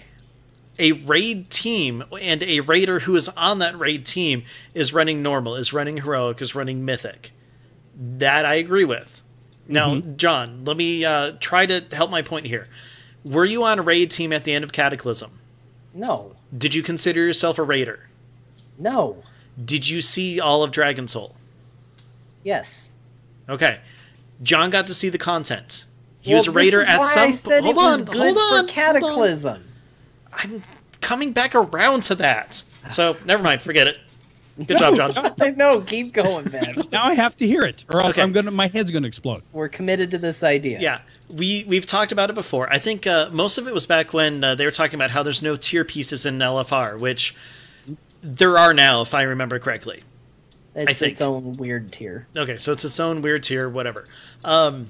Putting it in the game to experience and see the content, to like get the end of the story and everything like it was in Cataclysm, is the best thing that they had for it, because it got the people through. Like I got the end of the Lich King spoiled for me by, oh, what's this thing in Dalaran, and clicking it. I was in the middle of, raiding and progressing. We were on Plague Wing at that time. So that like totally screwed with me. It pissed me off. Had there been an LFR for ICC, I would have been able to actually kind of experience the content and get the fulfillment of that. As a game itself, I think it deserves that. To get into the higher level, to get higher pieces of gear, and to get into that higher echelon, that is where real raiding comes in. So if they actually had some sort of like tourist mode for an LFR, I think that's the way that Blizzard needs to go with it. It's there for people who want to see the content, but don't want to actually commit to the actual fulfillment of the content.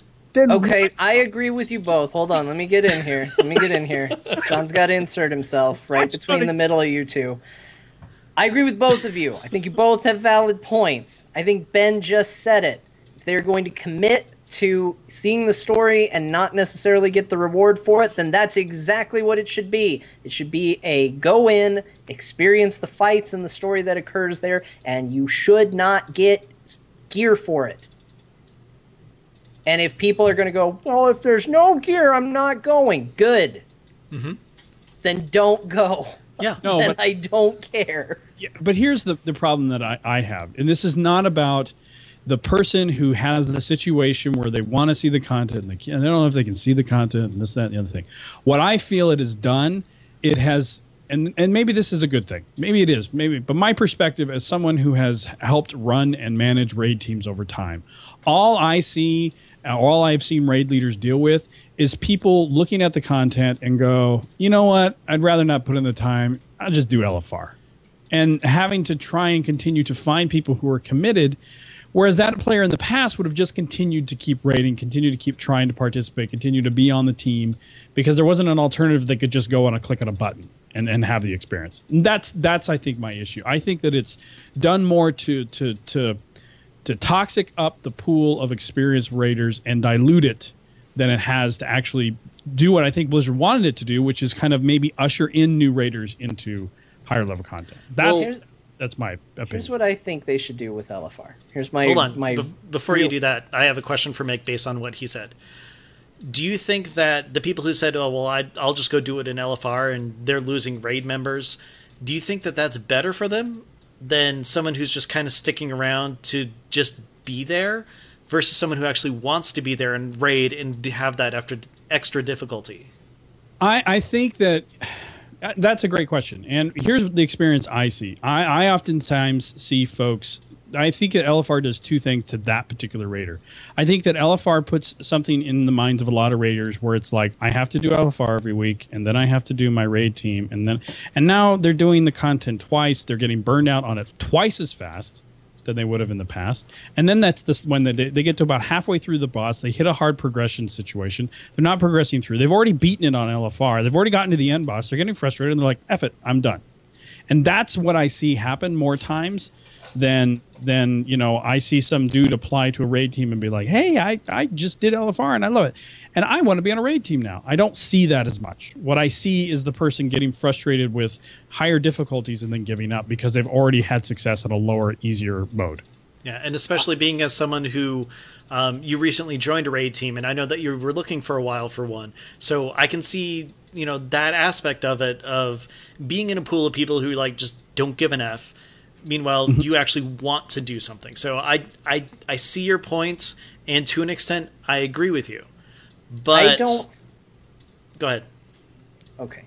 I don't think that LFR is poisoning the raid pool, though. I think the dyed-in-the-wool, tried and true, I'm only going to do LFR raiders are not people that are interested in raiding.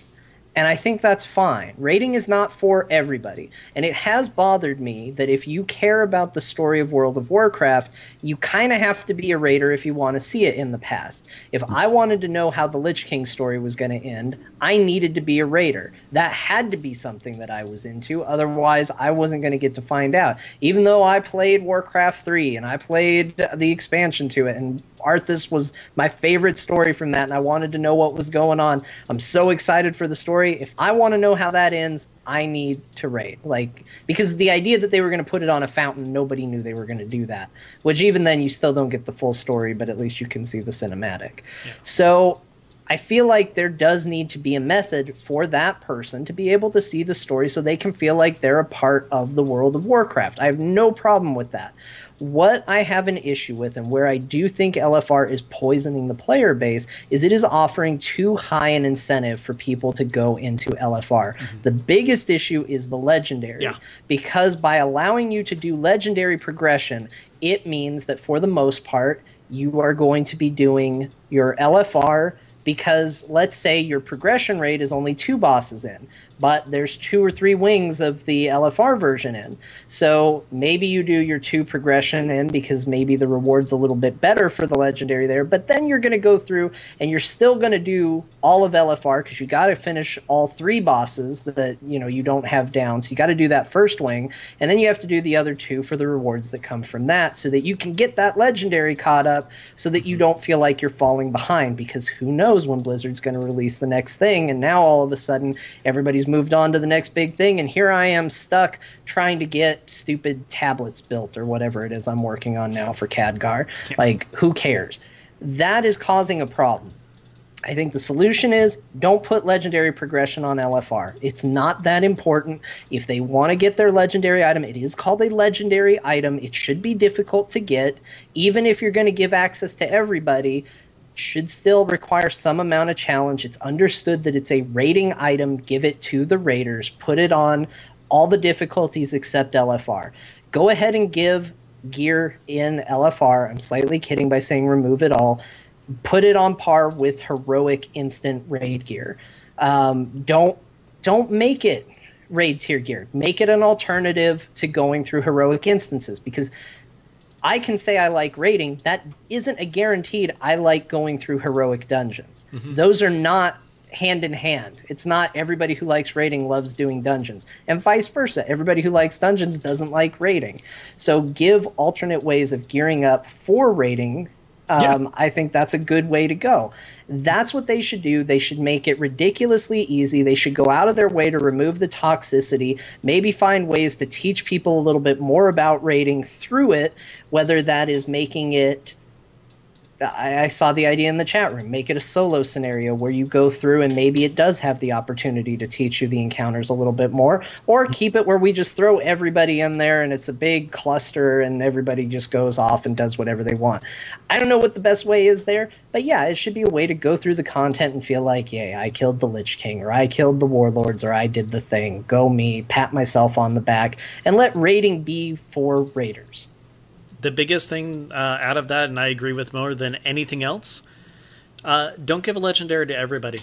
The worst thing that they did. I mean, I got 2 in last expansion. Woo!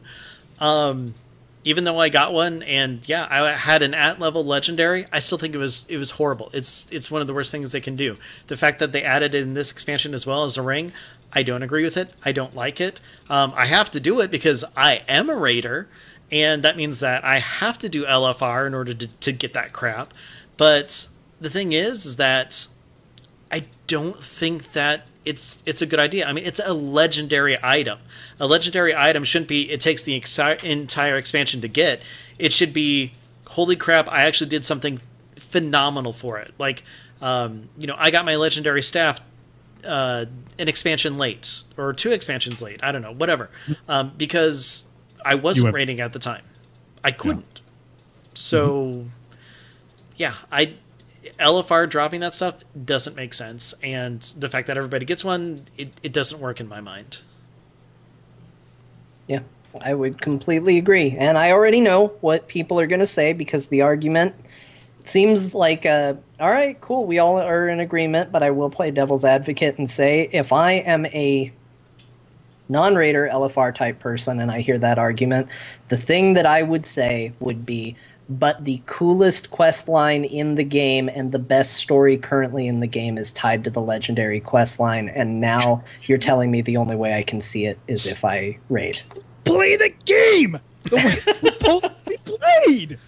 Put in the time. Put in the time and do the content. Don't ask the developer to dumb it down because you can't hack it. That is the biggest load of crap I have ever heard from a player that says that. And you're talking to a guy who does a podcast for new players. That's the guy. And I'm telling you that this stuff is not, it takes away the challenge, and it doesn't make things feel special. It doesn't make the game feel special or epic. It doesn't make those cloaks an accomplishment when everybody's got it on 12 alts. Yeah. It does make it legendary. And the fact that you have a situation where people have to go to a certain level of either skill or commitment or whatever to get and achieve something is fine. You don't dumb things down. You try and raise the bar for stuff like that. Yeah.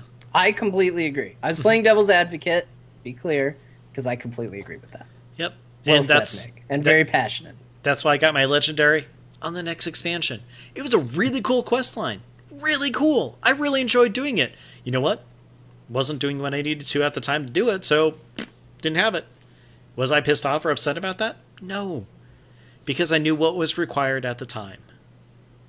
If they put a really cool story in the game, like a really awesome story element, but you had to PvP to see it, okay. I'll go YouTube somebody who has done it, and I'll see it that way. It's not going to make me PvP, or maybe it would. Maybe I care enough about it that I'll give it a go, and maybe I'll try and see it. But I'll go to YouTube and see it. Now, where maybe Mick and I disagree. I don't know. He might agree with me on this. But let's go back to Lich King, because I think it's a good example, because that's the story that they built for, 10 years or whatever it was before ours. I think it was only 5. But, they built this story for forever. Where I disagree is your main story arc, I feel like, should be accessible to all players. I feel like all players should be able to go in and see the arc of the story. If you're going to say our story is about Arthas and the rise and fall of the Lich King, everybody should be able to see that story without having to say, well, I went to YouTube or I went to $N and I right-clicked the statue and that's how I know what happened. So that I like to see. But if you want to put in a really cool side quest or something like that, I have no problem locking that behind certain plateaus of, well, you have to do this in order to see it, and I think that that's totally fine. And if they leave it in the game enough to where you can go back and see it at later content when you're high level and you can do it by yourself, perfect, even better. Like, I'll go do the Rogue Legendary now. I didn't do it at the time because there was no way I was going to raid Firelands or do anything in Cataclysm, but now I'll go do it, and that'll be cool. That'll be a fun experience to go do one day, and a fun thing to do in the game. And I have no problem with the fact that I didn't have to do it at the time. So the chat room is definitely responding. They've said a lot. I can't read it all, unfortunately. Something that, let's see, Midyet and Erlina said, but people have different level to them, and devs know this and have adjusted. To an extent, I agree with them that, yes, they have adjusted. But they adjusted to let you see the content. And I really feel that, an item like a legendary or something like that, it really does need to go to, I hate to say this, but an elite set of raiders. Or just raiders, I guess. But even more so, I'm still back on the idea of that, like a class or two or a class type, like say range DPS or tanks or whatever, get the legendary item for an expansion. I still don't like every single, member on my raid team has this ring. Every single member on my team has this cloak. I don't know, it made Siege of Orgrimmar feel very unbalanced until everybody had a cloak. Then at that point, you've caught up with everybody. The same thing's already happening with the ring. Let's see, Arsalan and Dakar both had their, first end bit of the ring before I did. And their numbers were like way higher than me. So it's like, okay, the only way to keep up is for me to, bust butt and LFR my way to get through all the different stuff. And that's what I did. If going into it, we knew that, like, let's say, Dakar, you're getting this legendary staff. We're all working on it for you. As a team, we're getting this thing. I think it builds more of a sense of, like, group mentality and help and care than, okay, I've got to go do my LFRs because we're not fighting this boss yet. And it makes a legendary item more legendary, and I'm sorry, I hate saying it, but it's not a welfare legendary at that point. Yeah. And I think that, as it comes to just the legendary issue, I think you're right, though, Ben, when you say that staff in Firelands was, I think, the best iteration of a legendary. In that, after you got your mage or your warlock or your druid or whoever got to have the opportunity to actually possess the staff, everybody in the guild got an award. You got an achievement. There was an event that happened at the capital city. It was a special moment for the guild. And that was, by the way, back when they had guild achievements. You guys remember those? Yeah. That didn't kind of maybe give an identity about their guild. But let's not do that anymore. So, that was a great event. And yes, the issue with I don't have actually an issue with the welfare legendary and that everyone can do something throughout the course of expansion that results in an awesome prize at the end if you stay consistent. I actually would say, why put any of that in raid content in the first place? Make it available literally to everyone. And and just let it be a questing achievement at that point. Don't put that I have to go farm Hooja widgets in whatever raid in order to get the next thing that makes me allow me to have the ring. Don't do that. Just make it available as a quest line that you continue to carry through that is centered in and around, like the sword and Wrath of Lich King at the end of that tier, right? You didn't have to, I don't remember. I think you had to raid to get parts of that thing. You had to raid 25 man.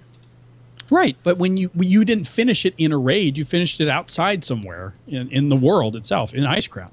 So that idea, I think, just could be shifted, and that's how you satisfy that player base. Because yes, if you play the entire expansion, you deserve some kind of reward, a mount, something. Maybe it's an epic legendary or a legendary piece of gear. But that thing, I don't think even belongs within a raiding achievement. That's just me. And you can call me old man raider. That's fine. But I feel like legendaries don't feel like legendaries when I see somebody in my guild that's got 5 alts and all 5 have it. That's not legendary. That's just a piece of gear you got. You know what? I'll go with you on that. If you take it out of the raid, give it to everybody. That's fine. Yeah. Have, like difficult challenges, something like that. Exactly. Like the green fire quest for warlocks. Yeah. Exactly. How many warlocks, raise your hand, struggled with the last section of that particular quest line to get your green fire? A lot of them did, because it was a challenge, but they overcame it and they did it and they got it done because they wanted it. Right? I'm actually all for that. I think that's a good idea. Yeah. I would much rather see that. And I do like the idea of everybody getting to take part in this quest. Like, I know what Ben's saying with, it was cool when it was for one class or a couple classes at a time. I get that, but I like the idea that everybody gets to go on the quest, and it's not just like the part of the group that gets to celebrate is that we all got an achievement. Like, I think it's cooler that we all get to do this thing for Khadgar and see the story and all of that. But I do agree. I think that's actually a really cool idea to take it outside of raiding and say, you know what? This is for going through a legendary quest line that we put in the game.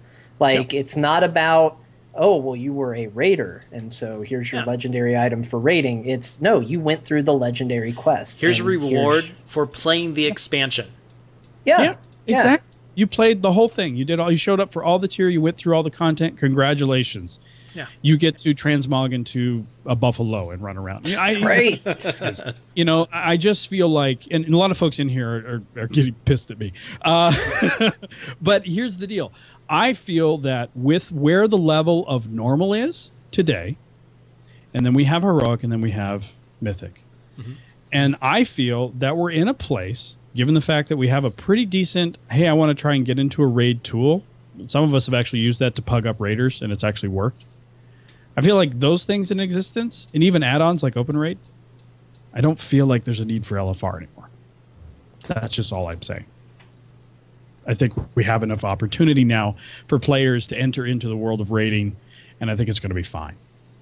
And if that happens, more personal responsibility because your reputation actually precedes you. Mm-hmm. Yeah.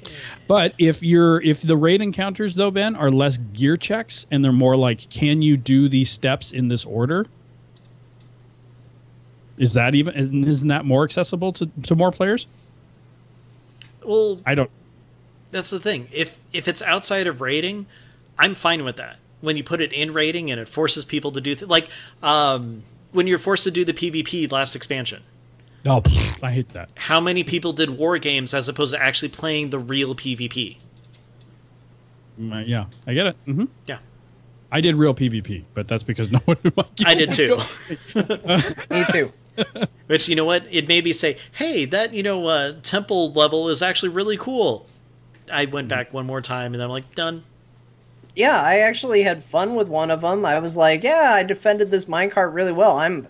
I felt like I was an amazing PvPer, because, man, I was killing people left and right. I'm like, whew, I'm awesome. I'm really good at this PvP thing. Oh, look, we won. Great. And then I didn't touch it again. So it was one of those things where that's just not my section of the game. Like, we don't go to PvP town. It's a dangerous place over there. So I'm not going to go over that road. I'll just stay over here in PvE land. It's nice and friendly. We can't stop here. It's PvP country. Yeah, exactly. Something like that. Well, that brought up, that was a really good discussion. Yes, definitely. And I don't know if we all are in agreement, but I think everybody had good points. We agree on a lot of the points, and I think that's what matters. Yeah. One thing that I did capture from a long time ago in the chat that I do want to add because I thought it was really funny In LFR, this is from Nate CTR, by the way. He said, not an actual solution, but all bosses in LFR leave after 1% and say, you peasants aren't worth dying for. I just thought that was funny. Had to throw that in every there. boss runs away. Yeah, it's like, screw you guys, I'm out of here. But with that, let's go ahead and take a seat away from the round table because, yeah, that was really good. But transitions, Ben. How's that going? Horrible. Absolutely horrible. Lovely segue. But Celebrity Murloc Theater, folks. Celebrity Murloc Theater.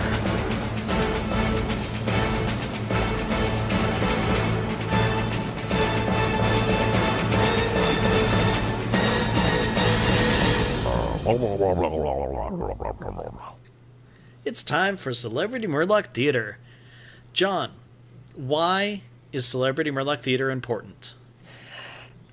Hi everybody, John here from Azeroth Roundtable, and I'm just here to tell you why Celebrity Murloc Theater is an important thing. This year, every week that we get a Celebrity Murloc Theater submission, we are going to be donating money to Child's Play charity at the end of the year. So it is important that we get at least one Celebrity Murloc Theater every week. That means money to a charity, which is good. There are 3 different ways that you can submit your Celebrity Murloc Theater. You can send us an impression of you yourself doing an impression of a Murloc like Mick Montgomery is going to do right now. Mick! Or you can do an impression of a celebrity doing an impression of a Murloc like Mick is going to do right now. Hi, everybody. Oh, la, la, la, la, la, la. Perfect. Or you can take a pre-recorded scene from a movie or TV show and you can mix in Murlocs where you feel is appropriate, which is everywhere, because the more Murlocs, the better. So this week we did receive a Celebrity Murloc Theater from a listener. Ben's going to play that now. Well, this is actually from Mubutts.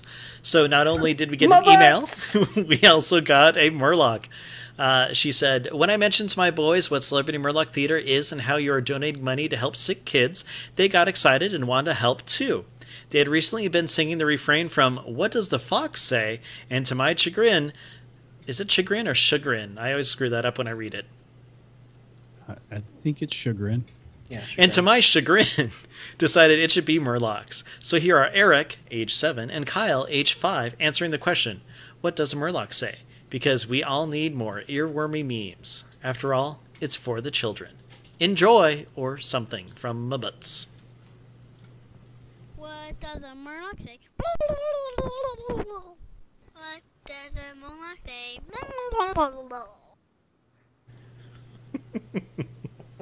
There you go. That's the 4th type. You can force it on your family and friends.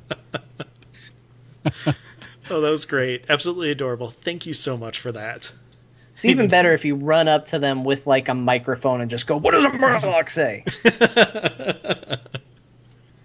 Either or. So, I would like to thank someone who left us a 5-star review. So, Solo Dolos. Thank you very much. It is Dix, and Mo Dix. Azeroth RT, Azeroth Real Talk, is sufficient enough, I suppose. The guys have a great rapport and always bring a perspective that I feel is not unlike my own when it comes to all things Azeroth. I subscribe to many Blizzard-related podcasts, but Art and The Instance are always the first to be listened to. Thanks, guys! Thank you very much. That was very nice. Azeroth Roundtable. Sufficient enough, I suppose. You should get a t-shirt that says that. You should. That's pretty good. Man, speaking of t-shirts, boy, we're all 3 wearing one. Whoa! Are we? Isn't that crazy? How weird that we all showed up today in t-shirts. But you know what I always run into, Ben? What, John? I run into a variety problem. Oh, I mean, I don't want to wear the same t-shirt every day. Why would you? I know. Buy one and be done? That sounds boring. I have money. I want to spend it. And you know what, Ben? I found a little website called /loot.com. And let me tell you about /loot.com. It is a website where you can go and spend that hard-earned money on t-shirts, much like the ones we're wearing right now. Wow. Yeah, as a matter of fact, Ben, did you know that if you go to /loot.com, find their podcast section, and look for Azeroth Roundtable, even we have a t-shirt. Wow. You said at /loot.com? At /loot.com. Excuse me, can you say that one more time? I need to grab a pen and write that down. Well, write it down with the right hand, because it's /loot.com. What if he's left-handed? Do it with the right hand anyway. If he's left-handed, would he also write /loot.com? If he's left-handed, he's probably a witch or something. I don't... You know, guys, I typed it into my web browser, and I am looking at this t-shirt now, and boy, is it attractive. It Boy, is. howdy. It has our logo, a Murloc with a microphone. It also shows you have good taste in podcasts. Wow, John, do you know what else also has our logo, a Murloc with a microphone? No, but let me tell you, I sure wish it was a necklace and a keychain. Wow, I have good news for you. If you go to geekasylum.etsy.com, you can find a necklace or a keychain that has our logo, the Murloc with the mic on it. What? Yes! I have always wanted to have something to collect all my keys together so they're not in bunches of pieces in my pocket. And my wife has always said, my neck could use some decorative elements. It sounds like you've created a solution to both of my problems. Yes, we have. At geekasylum.etsy.com, your solutions for everything have been solved.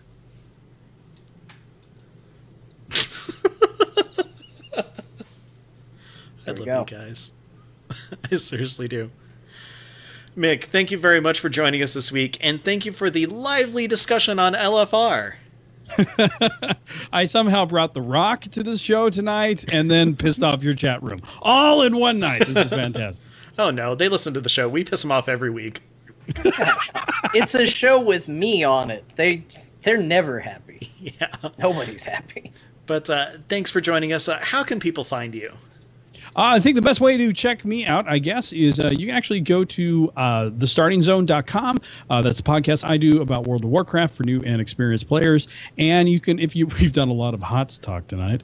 So why don't we shoot folks over to stormcastshow.com. That is the podcast we do about Heroes of the Storm, where we record every Sunday night at 9 p.m. on Twitch at twitch.tv/Spazbot Studios.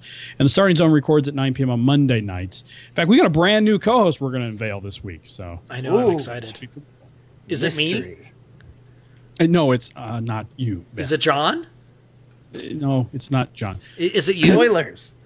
Both of you said you had way too many podcasts you were doing. Yeah. So Yeah, especially me. My one is just fabs. Woo! Yeah, my 3 Look sometimes out. 4. Yeah. well, you got to make room for Wrestle Nerds. So That's right. Yes. Ugh, Wrestle Nerds. Uh, We teased it a lot in this episode. I know. John, how can people find you? Well, if you want to follow me on Twitter, you can do that at John_Jagger. Now, if you want to hear more of me, you can hear me talk about Heroes of the Storm on Azeroth Roundtable. If you want to hear more about wrestling, you can listen to me on Azeroth Roundtable. Or if you want to learn more about Bloodborne or other video games that aren't WoW related, you can also listen to me on Azeroth Roundtable. If you want to hear about stuff that I do, follow me on Twitter. I am at AlTheMage. I also do a show called Geektopia, where we talk about geeky stuff and topias. If you want to hear about Battle Pets, I do a show with Eludra called Battle Pets. Who'd have thought? And of course, this show you can find on Twitter at AzerothRT, and you can listen to us anytime on Stitcher, TuneIn, iTunes, and of course, AzerothRoundtable.com. You can find every episode we've ever done on all of those different platforms. If you have any questions, comments, mean things that you want to say to John and or Mick, possibly me, you can always email those to AzerothRoundtable@gmail.com. And of course, our intro contains music from Volatile Reaction by Kevin MacLeod. You can find more of his music at incompetech.com.